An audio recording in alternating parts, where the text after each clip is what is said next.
स्थिर वैद्युत क्षेत्र में रेखा एक संतत वक्र होती है, अर्थात कोई क्षेत्र रेखा एकाएक नहीं टूट सकती, क्यों? तो यहाँ पर स्टूडेंट्स आपको इस बात को समझना होगा कि यहाँ पर अगर कोई भी आवेश होता है, चाहे वो पॉजिटिव हो या फिर नेगेटिव हो, ठीक है, तो आप जानते हैं कि इसके चारों तरफ इसका एक स्थिर विद्युत क्षेत्र होता है और ये स्थिर विद्युत क्षेत्र में तीर का निशान लगाया जाता है।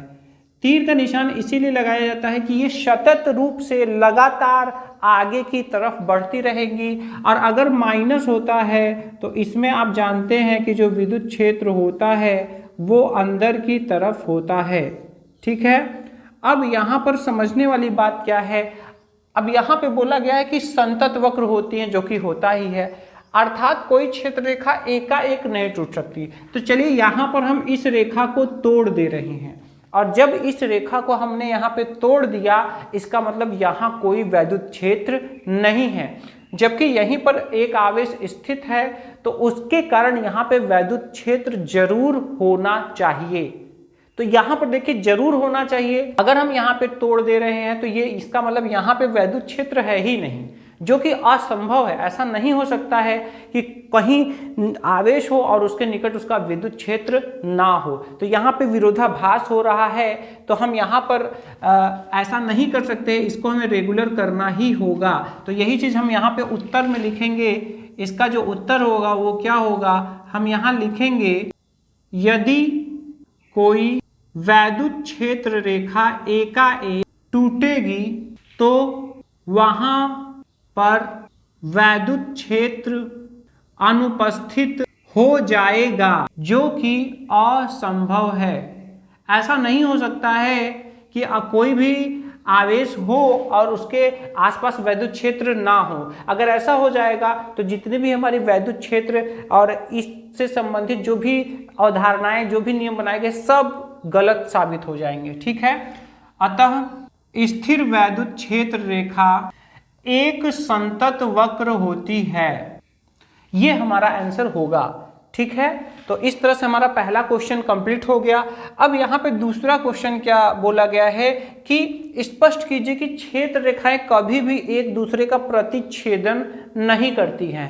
तो देखिए यहाँ पर बोला जाता है कि वैद्युत क्षेत्र रेखाओं पर अगर किसी भी बिंदु पर हम स्पर्श रेखा खींचते हैं तो वो उस बिंदु पर धनावेश पर लगने वाले बल की दिशा को प्रदर्शित करती है, ठीक है। तो अगर मान लीजिए दो अगर रेखाएं काट रही हैं, तो ये दो रेखाएं काट रही हैं, जैसे कि मान लीजिए ये दो रेखाएं ऐसे काट रही हैं, तो ये वाला पॉइंट होगा, ये दोनों ही क्षेत्र रेखाओं पर स्थित है। तो यहाँ से स्पर्श रेखा दो खींची जा सकती है, एक इस दिशा में और दूसरा वाला इस दिशा में। ये दो दिशाएं यहाँ पे हो जा रही हैं। ये यहाँ पर जब ये प्रतिच्छेद करेंगे तो प्रतिच्छेद बिंदु जो है यहाँ पर दो दो स्पर्श रेखाएं खींची जा रही हैं। मतलब कि यहाँ पर जो अगर कोई आवेश रखेंगे धनावेश, परीक्षण आवेश, तो यहाँ पर दो दो बल लग रहा है, उसकी दो दो दिशा है, जो कि असंभव है। तो यहाँ पर हम क्या लिखेंगे अपने उत्तर में, स्थिर वैद्युत क्षेत्र रेखाएं कभी भी एक दूसरे का प्रतिच्छेदन नहीं करती हैं, क्योंकि प्रतिच्छेद बिंदु पर दो स्पर्श रेखाएं खींची जा सकती हैं, जो कि एक ही बिंदु पर विद्युत क्षेत्र की दो दिशाओं को प्रदर्शित करती हैं, जो कि असंभव है, ठीक है। तो ये सही नहीं हो सकता है, इसीलिए ये कभी एक दूसरे का प्रतिच्छेदन नहीं करती हैं। तो आशा करते हैं स्टूडेंट्स आपको समझ में ये आया होगा। अगर कोई कंफ्यूजन हो तो आप कमेंट ज़रूर कीजिएगा, आपको मैं रिप्लाई देने की कोशिश करूंगा। अगर इससे थोड़ा सा भी आपको हेल्प मिला हो तो इस वीडियो को लाइक कीजिएगा, साथ ही साथ अपने 5 बेस्ट फ्रेंड को इस वीडियो को शेयर जरूर कीजिएगा। और अभी तक अगर आपने सब्सक्राइब नहीं किया है तो सब्सक्राइब ज़रूर कर लीजिएगा, और अगर सब्सक्राइब किया है तो दोबारा से सब्सक्राइब करने की ज़रूरत नहीं है। मिलते हैं नेक्स्ट वीडियो में नेक्स्ट क्वेश्चन के साथ। जय हिंद।